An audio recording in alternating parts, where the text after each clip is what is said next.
Purnima prints Ashadham sale flat 30 to 60% discount ప్రతి 5,000 రూపాయల కొనుగోలుపై ఒక చీర ఉచితం.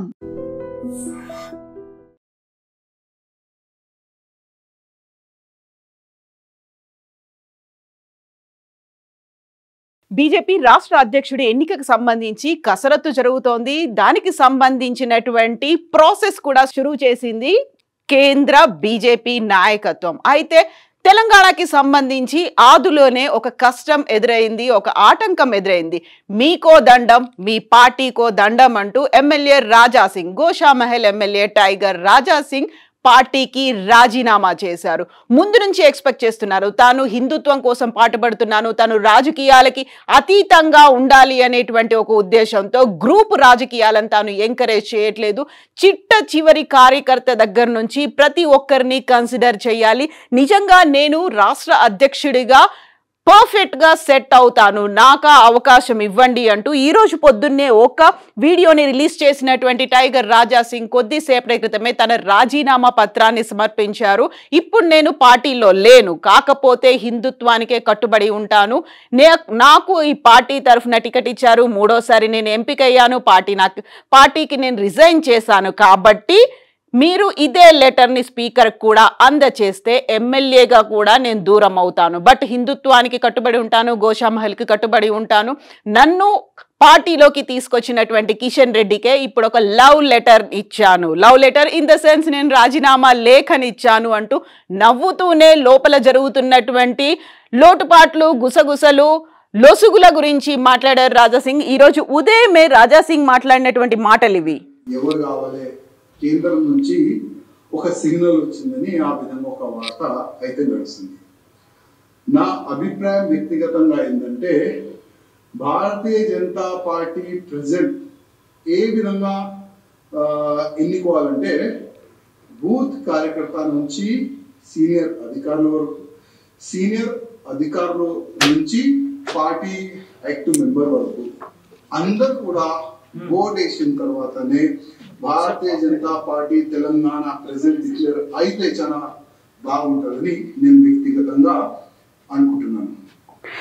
సో అందరి ఆమోదంతోనే తెలంగాణ బీజేపీ రాష్ట్ర అధ్యక్షుడి ఎంపిక ప్రక్రియ జరగాలి. కేంద్రం దూతలుగా వచ్చిన వాళ్ళు ఇక్కడ ఎవరినో ఒకరిని సెలెక్ట్ చేసుకోవడం సరైన పద్ధతి కాదు.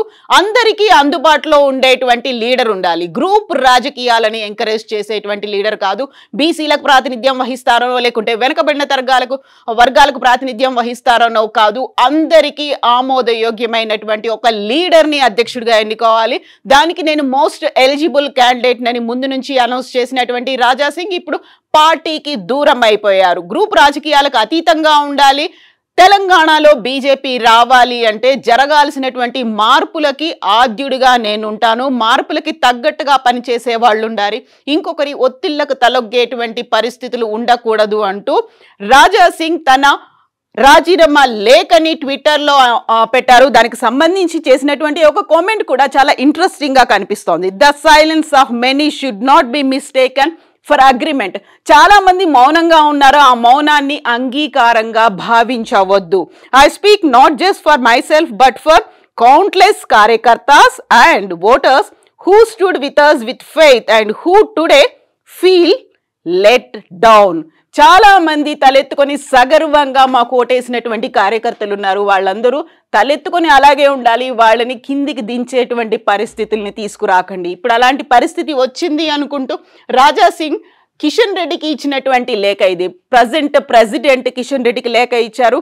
కిషన్ రెడ్డియే తనని పార్టీలోకి తీసుకొచ్చారు, కిషన్ రెడ్డియే తనకి బీ ఫామ్ ఇచ్చారు, కిషన్ రెడ్డి వల్లే తను బీజేపీలో ఉన్నాను, కిషన్ రెడ్డి వల్లే తాను 3 సార్లు ఎమ్మెల్యేగా ఎన్నికయ్యాను, చివరికి ఇప్పుడు ఆ రాజీనామా పత్రాన్ని కూడా కిషన్ రెడ్డికే ఇస్తున్నాను అంటూ రాజాసింగ్ రాసినటువంటి లెటర్ ఇందులో చాలా క్లియర్గా మెన్షన్ చేశారు.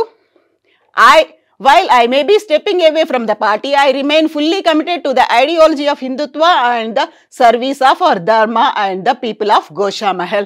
గోషామహల్ ప్రజలకి అందుబాటులోనే ఉంటాను, హిందుత్వానికి కోసం పోరాడుతూనే ఉంటాను. తన మీద ఇప్పటిదాకా బోల్డన్ని అటాక్స్ జరిగాయి. తనని చంపేస్తామనేటువంటి బెదిరింపు కాల్స్ తనకే కాదు తన కుటుంబ సభ్యులకు కూడా వచ్చాయి. ఎట్ ద సేమ్ టైం హిందుత్వం కోసం తను ముందు నుంచి పోరాడుతున్నాను, పాటుపడుతూ ఉన్నాను, గ్రూప్ రాజకీయాలకు అతీతంగా ఉన్నాను, ప్రతి ఒక్క చిన్న కార్యకర్తకి దగ్గర నుంచి టాప్ లీడర్ వరకు అవైలబుల్గా ఉన్నాను, నన్ను కన్సిడర్ చేయండి అని చెప్తున్నారు. సో ఈరోజు నామినేషన్లను స్వీకరిస్తున్నారు కాబట్టి తను నామినేషన్ వేయడానికి వెళ్తే కావలసినటువంటి మద్దతు 10 మంది నుంచి రావాలి. కేవలం 3 నుంచే మద్దతు వచ్చింది, మిగతా 7గురిని బెదిరించారు, నాకు మద్దతుగా వాళ్ళు నిలబడకుండా చేశారు. కాబట్టి నేను పార్టీకి దూరం అయిపోతున్నాను. ఓవరాల్గా అయితే తెలంగాణకి సంబంధించి ఈసారి అధికారం మాదే, డబుల్ ఇంజన్ సర్కార్ వస్తుంది అని ముందు నుంచి చెప్తున్నారు బీజేపీ లీడర్స్. ఇలాంటి పరిస్థితుల్లో తెలంగాణలో బీజేపీ అధికారంలోకి ఎలా వస్తుంది? మర్చిపోవద్దు, కేవలం అదే కార్యకర్తల వల్ల తెలంగాణలో 8 మంది ఎమ్మెల్యేలు, 8 మంది ఎంపీలు వచ్చారు. ఇప్పటిదాకా ఆ కౌంట్ కనిపించలేదు. అది కేవలం కార్యకర్తల వల్లే అయింది. అలాంటి కార్యకర్తల్ని దూరం పెడుతున్నారు. అలాంటి కార్యకర్తలకు సంబంధించి వాయిస్ని తీసుకోవట్లేదు. ఇదే ప్రధానంగా అసంతృప్తిని వ్యక్తం చేస్తున్నటువంటి రాజాసింగ్ పార్టీకి దూరం అయిపోయారు. జస్ట్ ఇది కేవలం ఫస్ట్ వికెట్ మాత్రమేనా, లేకపోతే సర్దుబాట్లు, బుజ్జగింపులు ఉంటాయా? గతంలో కూడా రాజాసింగ్ పార్టీకి దూరం అవుతున్నారు, పార్టీ నుంచి వెళ్ళిపోతాను అని చెప్పినప్పుడు కూడా ఇలాంటి సర్దుబాట్లు జరిగాయి. తిరిగి మళ్ళీ పార్టీలోకి తీసుకొచ్చారు. చాలా కాలం పాటు సస్పెండ్ కూడా చేశారు. చివరికి 3rd టైం ఎమ్మెల్యే కాకుండా బీఫామ్ ఇవ్వకుండా కూడా చూశారు. సో ప్రతిసారి రాజాసింగ్ ఇలా ఒక డిసెంట్ వాయిస్ ని పెట్టినప్పుడల్లా ఏదో ఒక అసంతృప్తి, లేకపోతే ఆయనకి ఒక రెబల్ అనేటువంటి ముద్ర ఉండేది. తనకి 3rd టైం బీఫామ్ ఇవ్వకుండా, తను 3rd టైం కంటెస్ట్ చేయకుండా కూడా చాలా కుట్ర జరిగింది. అప్పుడు కూడా పార్టీ నుంచి వెళ్ళిపోతాను, రాజీనామాని సమర్పిస్తాను, కావాలంటే ఇండివిజువల్ గా అయినా ఇండిపెండెంట్ గా అయినా పోటీ చేస్తాను అనేటువంటి వాయిస్ ప్రతిసారి రాజాసింగ్ దగ్గర నుంచి వచ్చేది. బట్ ఈసారి మాత్రం తను పార్టీకి దూరం అవుతున్నట్టుగా అనౌన్స్ చేశారు. ఇంకా కావాలంటే మీరు స్పీకర్ కూడా నా రాజీనామా లేఖని అందచేయండి, ఎందుకంటే నాకు పార్టీయే బీఫామ్ ఇచ్చింది, ఇప్పుడు నేను పార్టీ నుంచి దూరం అయ్యాను కాబట్టి ఎమ్మెల్యేగా ఉండాల్సినటువంటి అర్హత కూడా కోల్పోతాను, కాబట్టి మీరు స్పీకర్ కూడా నా లెటర్ని సబ్మిట్ చేసేయండి. బట్ అధిష్టానం ఒప్పుకుంటుందా? కేవలం రాజాసింగ్ మాత్రమేనా? రాజాసింగ్తో పాటుగా ఎంతమంది ఉన్నారు? ఇప్పటికైతే వన్ అండ్ ఓన్లీ అప్లికేషన్ అనేది వచ్చింది, ఒక నామినేషన్ వచ్చింది మాజీ ఎమ్మెల్సీ రామచంద్రరావు దగ్గర నుంచి. మరి రామచంద్రరావే అవుతారా బీజేపీ అధ్యక్షుడు, లేకుంటే బుజ్జగింపులు? ఆ తర్వాత రాబోయేటువంటి అధ్యక్షుడు ఎవరుంటారు? సో ఇప్పటిదాకా అయితే రాజాసింగ్ వైపే కార్యకర్తలు ఉన్నారు. 2nd ప్లేస్లో రామచంద్రరావు ఉంటారని ఆల్రెడీ సోషల్ మీడియాలో ఓటింగ్ కూడా కనిపించింది. గతంలో ఈటెల రాజేందర్ అవుతారనేటువంటి ఒక మాట, ఆ తర్వాత అరవింద్ అవుతారని, డీకే అరుణ, ఇలా బోల్డ్ని పేర్లు వచ్చినప్పటికి కూడా అధిష్టానం మాత్రం ఒక సింగిల్ నిర్ణయం తీసుకుంది. సో ముందు నుంచి బీజేపీ అధిష్టానం మాత్రం ఒకటే మాట చెప్తూ వస్తోంది, బీజేపీ బ్యాక్గ్రౌండ్ ఉన్న వాళ్ళు, మూలాలకు ఎవరికైతే ఉన్నాయో, ఎవరికైతే ఆర్ఎస్ఎస్ డిఎన్ఏ, విహెచ్పి డిఎన్ఏ ఉందో వాళ్ళకి మాత్రమే ఇస్తారు అనేటువంటి వాదనలు, వార్తలు ఇవన్నీ వినిపించిన నేపథ్యంలో కరడుగట్టినటువంటి బీజేపీ వాది, సౌమ్యుడు, అందరినీ ఈక్వల్ గా ట్రీట్ చేస్తారు అని భావిస్తున్నటువంటి మాజీ ఎమ్మెల్సీ రామచంద్రరావుకి టికెట్ బీజేపీ అధ్యక్షుడిగా ఎన్నుకోవాలి అనేటువంటి ఒక నిర్ణయానికి వచ్చారు. నామినేషన్లు కూడా వేసినటువంటి ఏకైక పర్సన్ రామచంద్రరావే. బట్ ఇప్పుడు రాజాసింగ్ కూడా సీన్ లోకి ఎంటర్ అయ్యారు. ఒక లవ్ లెటర్ ని ఇస్తున్నాను అంటూ రాజీనామా పత్రాన్ని కూడా సమర్పించారు. కాబట్టి నెక్స్ట్ ఏం జరగబోతోంది? ఆల్రెడీ ఓటింగ్ ప్రక్రియలు అనేవి సోషల్ మీడియాలో అవుతున్నాయి. ఏ వర్గానికి ఆ వర్గం తమ లీడరే అధ్యక్షుడు అవుతారని ప్రచారాలు కూడా చేసుకుంటున్నారు. నెక్స్ట్ ఏంటి?